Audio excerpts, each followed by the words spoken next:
Good morning. There was a game that I played a number of times in school when I was a kid.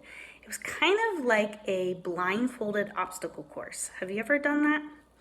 In the game, one person would wear a blindfold and the other person would lead them through an obstacle course by just giving them verbal directions on where to go. It usually went something like this. Take 3 steps forward and step over a box. Now, turn 90 degrees to your left, kneel down and pick up something. And then take 4 steps. Now get on your hands and knees and crawl about 6 feet, and so on and so on. Honestly, it was not the most fun game to play, especially if you were the one wearing the blindfold. It was confusing, scary, nerve-wracking, and a little lonely. You felt a little helpless as you listened to the directions, not knowing if you were going to make it through to the end.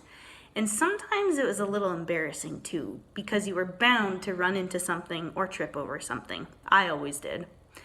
However, if you listened really carefully, followed the directions the leader was giving as best as you could, and trusted them to guide you the right way, you eventually made it to the end.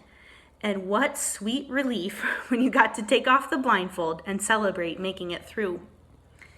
I don't know about you, but life sometimes feels like that game, especially kind of now with all this virus craziness going on.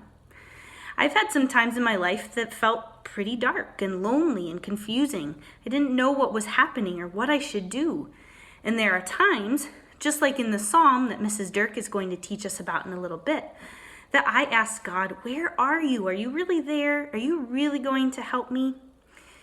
But you know what I've learned? Just like that obstacle course, if I listen close, follow God's leading, ask for help when I need it, pause and regroup, I always make it to the end. I can trust that God is there for me and He's leading me to where I need to go. And then when I get to the end, I can celebrate the victory with the one who has helped me get through.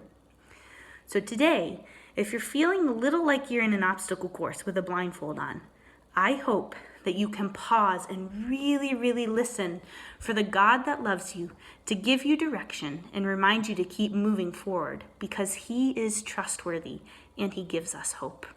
Have a great day.